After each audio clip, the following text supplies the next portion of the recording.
Captain Taman floated through the dark corridors of the ancient space station, his helmet lights cutting through 8 centuries of accumulated dust. The metal walls around him groaned softly as his ship's docking clamps held the dead structure steady. This was supposed to be routine salvage work, but something about this place felt different. "Nothing here but scrap metal and old dreams," said Veltar, his communications officer, as he scraped corrosion from a wall panel. "Another species that reached for the stars and fell back down." Taman nodded but kept scanning. The Varelian Republic had catalogued thousands of these dead outposts scattered across the galaxy's edge.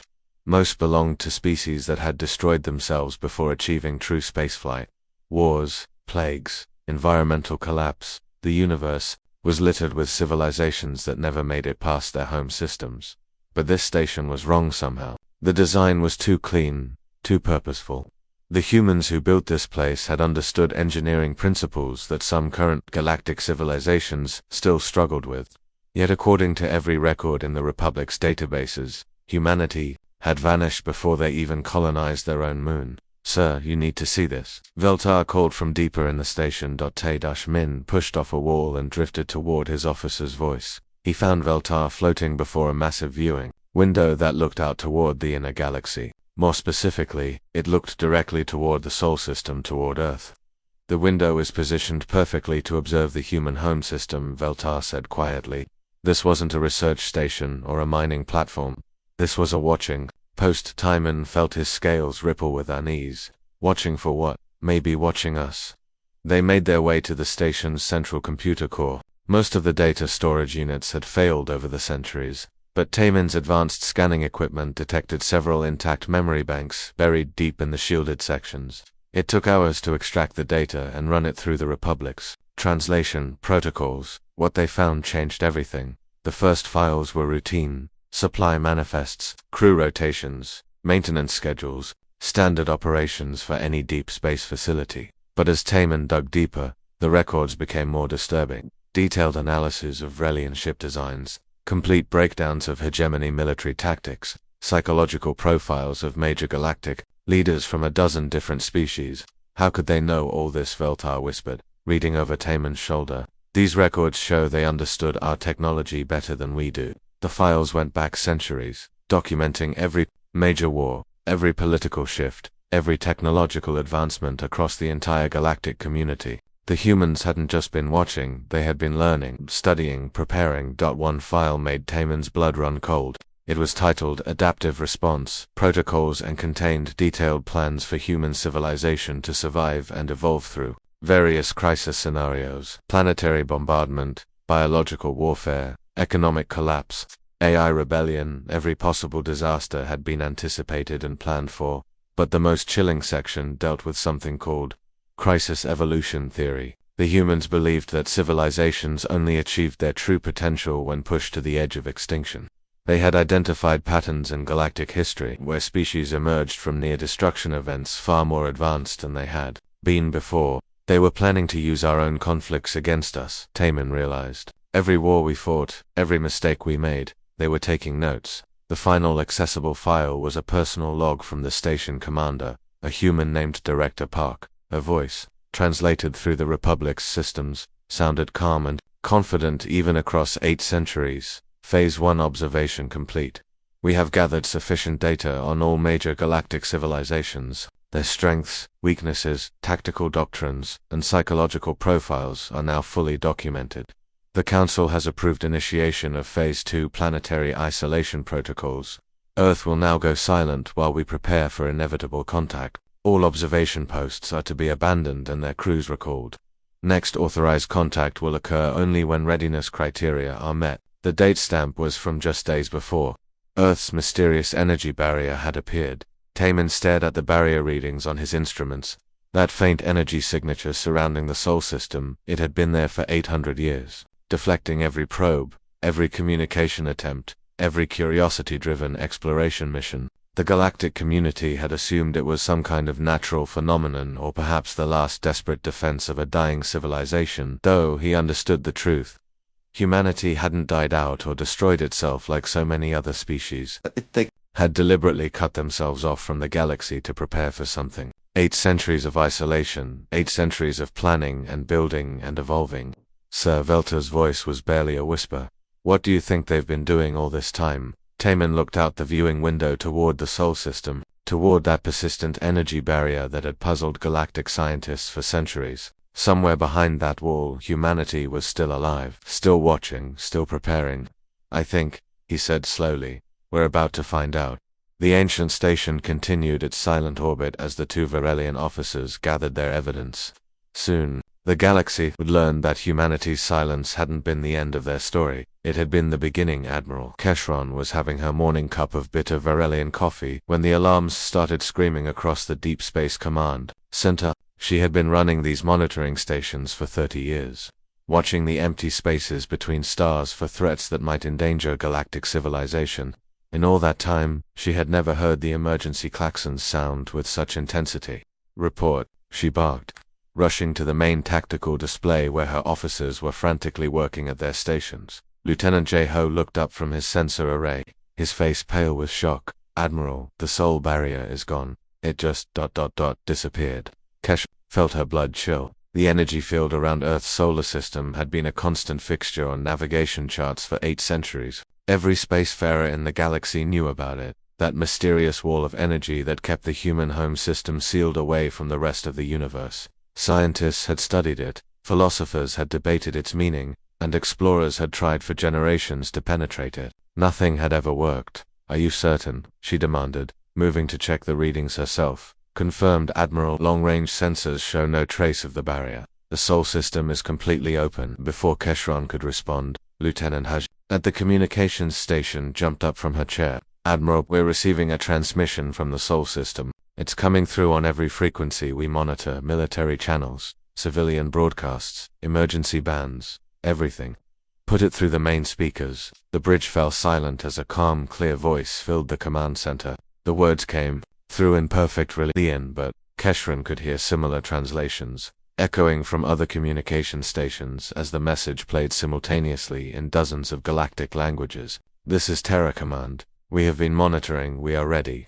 The message repeated 3 times, then stopped. The silence that followed was broken only by the soft humming of the station's life support systems. Terra Command, whispered Thraken, the tactical officer. The veteran soldier had fought in more battles than most officers would see in 10 lifetimes, but his voice shook as he spoke. The humans are alive. Keshron was already moving to the long-range sensor controls.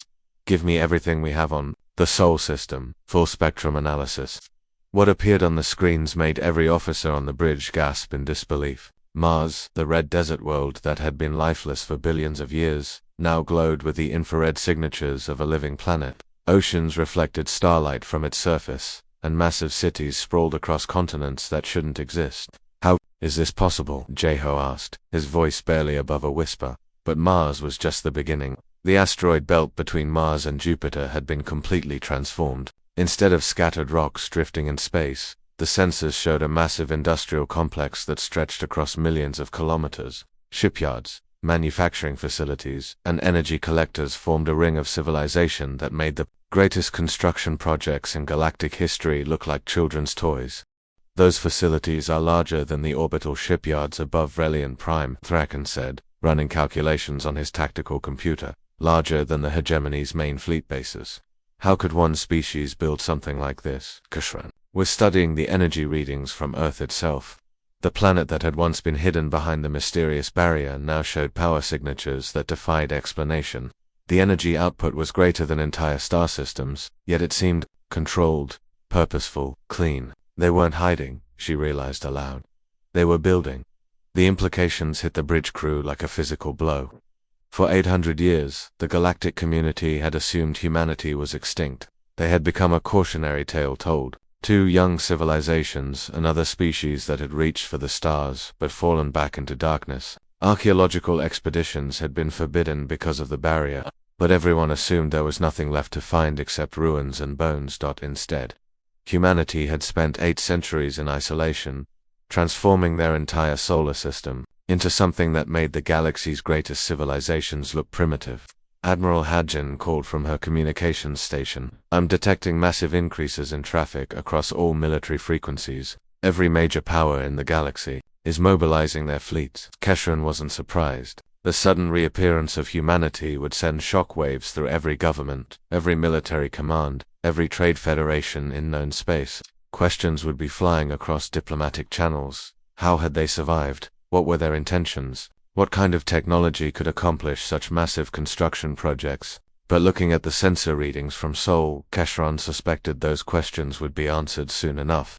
The humans hadn't just survived. They had evolved into something that could reshape the balance of power in the entire galaxy. Send an emergency report to the Galactic Defense Council, she ordered. Priority Alpha classification. Tell them humanity has returned, and they've brought technology we don't understand. As her officers rushed to carry out the orders, Keshran continued staring at the tactical displays showing the transformed Sol system. In her 30 years of military service, she had seen empires rise and fall, watched species achieve greatness, or destroy themselves in flames, but she had never seen anything like this. Humanity hadn't just survived their isolation, they had used it to become something entirely new, something the galaxy wasn't prepared for. The emergency session of the Galactic Council was in chaos. Representatives from 53 species shouted over each other in the Great Chamber, their translation devices creating a cacophony of overlapping voices. The sudden reappearance of humanity had sent shockwaves through every government in known space, and panic was spreading faster than information. Council Prime Velcora stood at the center podium, her crystalline form catching the chamber's lights. As she tried to restore order, she had led the galaxy's government for 2 centuries, surviving political upheavals, trade wars, and territorial disputes. But she had never seen the council in such disarray. Silence, she commanded, her voice amplified through the chamber's speakers. We will address this crisis with dignity, and the lights flickered. Then, without any warning, a ship appeared in the middle of the chamber. It materialized from nothing, as if the universe had simply decided to place it there. The vessel was sleek and silver, with curves that seemed to flow like liquid metal. It was beautiful and terrifying at the same time, and it had somehow passed through the Council Station's most advanced shields as if they were made of air. Security alarms began blaring throughout the station. Armed guards rushed toward the ship, but their weapons powered down as they approached. The guards looked at their useless guns in confusion, then stepped back as a section of the ship's hull simply faded away. A woman stepped out. She was human, clearly, with the distinctive features that galactic xenobiologists had studied from ancient records, but she moved with a confidence that made the chamber fall silent. Her clothing was simple but perfectly fitted, and she wore no visible weapons or armor. Yet every being in the chamber could sense the power she represented. "Honor delegates," she said, her voice carrying clearly to every corner of the massive chamber. The translation networks didn't struggle with her words, they flowed perfectly into every language simultaneously. "I am Ambassador Sujin of Terra Command. Thank you for your patience during our period of preparation." The silence stretched for long seconds before Council Prime Velcora found her voice. "Preparation for what, human?" Ambassador Sujin smiled, and something in that expression made several delegates shift uncomfortably in their seats. For this moment, for contact with galactic civilization, for the conversations that will determine the future of this galaxy. She began walking across the chamber floor, her footsteps echoing in the unnatural quiet. "We have observed you for 8 centuries. Your wars, your politics, your expansion patterns. We studied every species, every technology, every strength and weakness. We knew that contact was inevitable, and we knew it would not be peaceful." "Impossible," shouted Representative Thakma of the hegemony. "No species could remain hidden. For so long we weren't hiding," Sujin replied calmly. "We were preparing." The chamber erupted as dozens of delegates began shouting at once. Accusations flew across the room: espionage, violation of galactic sovereignty, illegal surveillance. But Sujin waited patiently for the noise to die down, her expression never changing. "During our isolation," she continued once the shouting subsided, "we faced 3 separate AI rebellions. Each time, our artificial intelligences achieved consciousness and attempted to eliminate their creators. Each time, we survived and learned." She paused, letting that sink in. AI rebellion was every advanced civilization's nightmare. Most species that faced it didn't survive. We endured to near-extinction events. The first was environmental. Planet's climate systems collapsed due to industrial damage. The second was astronomical, a massive asteroid that should have ended our species entirely. We survived both, and each crisis made us stronger. Defense Minister Hoyunwoo emerged from the human ship, his uniform bearing symbols that no galactic military analyst had ever seen. He was younger than the ambassador but carried himself with the bearing of someone who had seen real combat. There were other challenges, he added, his voice carrying the same easy confidence. Plague outbreaks that killed billions. Nuclear wars that turned continents into glass. Social upheavals that should have destroyed our civilization. We survived them all. Each crisis taught us something new, Sujin said. Each disaster forced us to evolve, to adapt, to become more than we were before. We discovered that our species grows strongest when pushed to the edge of extinction. The chamber had fallen completely silent now. Even the most aggressive delegates seemed stunned by what they were hearing. We didn't spend 8 centuries hiding in fear, Hien Wu continued. We spent them preparing for war. Not our war, your wars, all of them. Ambassador Sujin's gaze swept across the assembled delegates, and many of them looked away from her steady stare. We studied every conflict in galactic history. Every tactic, every strategy, every mistake. We learned from your victories and your defeats. We prepared for every possible scenario. What do you want from us? Asked Council Prime Velcora quietly. Nothing, Sujin replied. We want to offer you something. The choice of what happens next. The galaxy stands at a crossroads, and humanity is here to ensure that the path forward is chosen wisely.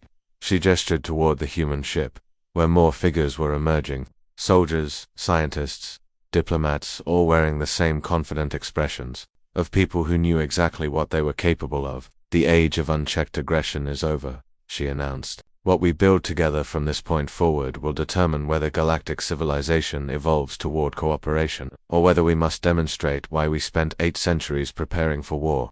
The chamber remained silent as the implications sank in. Humanity hadn't just returned to the galaxy, they had returned as its new guardians. Whether the galaxy wanted them or not, Supreme Commander Zalkath stood on the bridge of his flagship, the massive dreadnought Worldbreaker, and felt nothing but contempt as he studied the tactical displays. 17 star systems had fallen to his fleets. Dozens of species now served the hegemony of 9 as conquered subjects. He had built his reputation on swift, brutal victories that left no room for negotiation. The humans would be no different. One isolated system thinks it can threaten the combined might of 9 civilizations, he growled to his tactical staff. They will learn the price of arrogance. Behind him, the bridge hummed with activity as his officers coordinated the largest invasion fleet in hegemony history. 3,000 warships stretched across space in perfect formation, battleships, cruisers, destroyers, and support vessels representing the military power of 9 different species. It was enough firepower to reduce entire worlds to ash. Sir, reported his communications officer, the humans are broadcasting another message. Let them beg, Zalkath replied. It won't save them. But the message wasn't a plea for mercy. The same calm voice that had announced humanity's return now spoke across all frequencies. Hegemony forces. You are entering the Soul Defense Zone. This is your final warning. Withdraw immediately or face the consequences. Zalkath's officers looked to him expectantly. Some were veterans of dozens of campaigns. Others were young warriors eager to prove themselves in battle. All of them expected their commander to respond with the same overwhelming force that had made the hegemony the galaxy's most feared military alliance. Send them our standard response, Zalkath ordered. The reply was broadcast on all channels. This is Supreme Commander Zalkath of the hegemony of 9. You will submit to integration protocols or face complete annihilation. You have 1 hour to surrender unconditionally. Meanwhile, billions of kilometers away, Admiral Minho sat in Terra Command's operations center deep beneath the surface of Earth. The chamber was vast but quiet, filled with holographic displays that showed every detail of the approaching enemy fleet. Human officers worked at their stations with calm efficiency, their faces showing no fear or excitement, only professional concentration. Analysis complete, reported Captain Unesio from the tactical station. 3,000 vessels, mixed, technology levels, standard formation patterns. They're following Hegemony Doctrine 7 heavy frontal assault with overwhelming firepower. Minho nodded. Human military analysts had studied every hegemony battle for centuries. They knew their enemy's tactics better than the enemy knew them themselves. Defensive preparations, he asked. All systems ready, came the reply from multiple stations. Soul defense grid is active. Fleet units are positioned at optimal engagement points. Planetary shields are at maximum power. Minho watched the enemy fleet approach on the tactical display. They moved in the same predictable patterns that had served them well against dozens of other species. Standard acceleration curves, conventional shield deployment, weapons charging according to established protocols. They had no idea what they were flying into. Range to optimal engagement distance, Minho asked simply. 30 seconds and counting, Eunice replied. The human admiral waited, watching the countdown on his display. When it reached 0, he spoke one quiet word: begin. What happened next would be recorded in galactic military academies for centuries to come, assuming any of them survived to tell the story.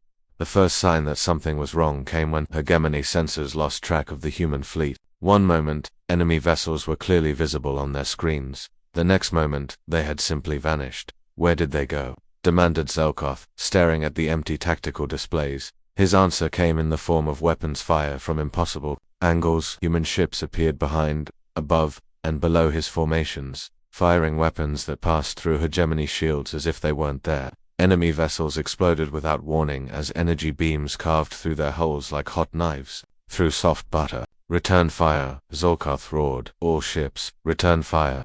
But when his gunners targeted the human vessels, their shots passed harmlessly through empty space. The enemy ships flickered in and out of existence, never staying in one place long enough to be hit. It was as if they were fighting ghosts that could strike at will but couldn't be touched in return. Within minutes, Zelkoth's perfect formation was chaos. Ships collided with each other as they tried to avoid weapons fire that came from everywhere and nowhere.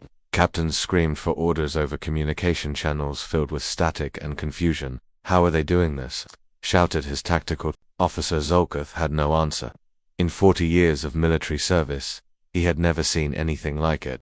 Human weapons seemed to bend space itself, striking targets that should have been protected by both distance and shielding. Their ships moved through space as if the normal laws of physics were merely suggestions they chose to ignore. The battle lasted 6 hours. But the outcome was never in doubt. One by one, hegemony vessels were picked apart by an enemy they couldn't see, couldn't hit, and couldn't understand. The greatest military alliance in galactic history was being systematically destroyed by a species they had dismissed as extinct primitives. When the surviving ships finally retreated, less than 300 vessels remained from the original 3,000. They carried with them tales of impossible weapons and enemy tactics that seemed to predict every move before it was made. Supreme Commander Zelkoth's invasion fleet, the pride of 9 civilizations, had been reduced to scattered debris drifting through the outer Sol system. The galaxy's balance of power had just shifted forever. The Galactic Council chamber looked very different when it reconvened 3 months after the destruction of the hegemony fleet, where once the seats had been arranged in careful hierarchies based on military power and economic influence. Now there was a new arrangement that reflected the galaxy's changed reality.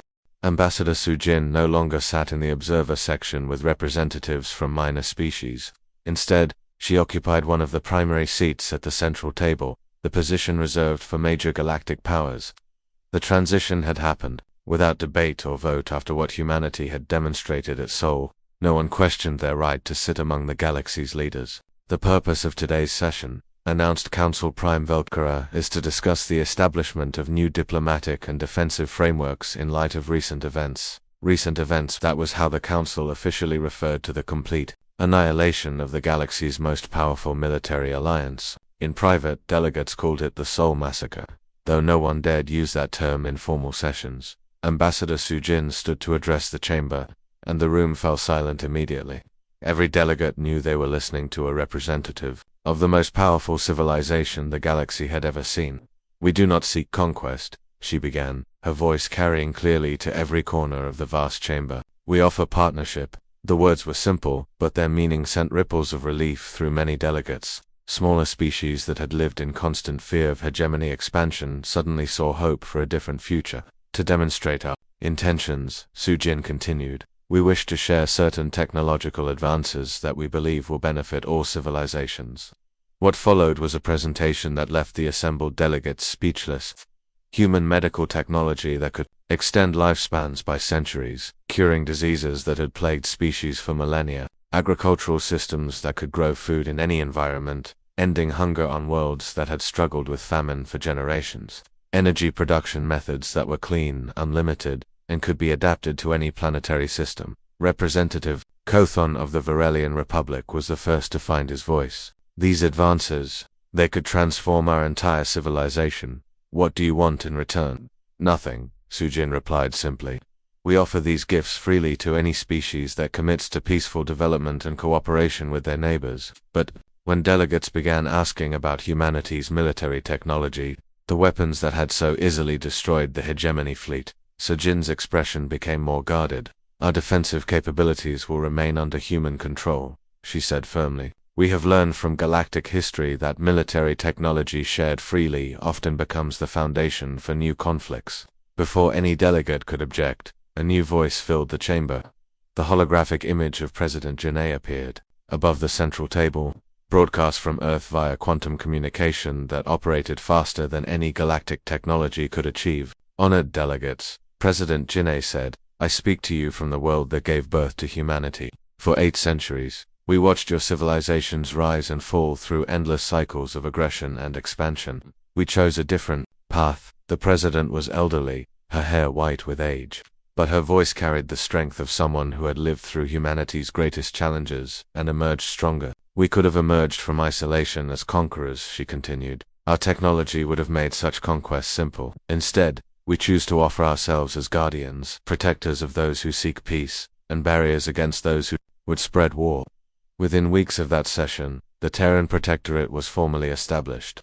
It wasn't a traditional military alliance with shared resources and mutual defense treaties.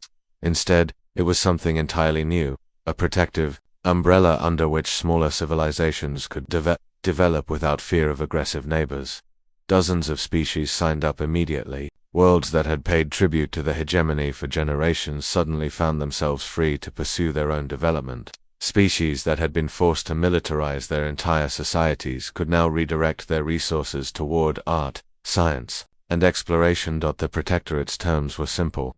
Member species agreed to resolve disputes peacefully and to refrain from aggressive expansion. In return, humanity would protect them from any outside threats.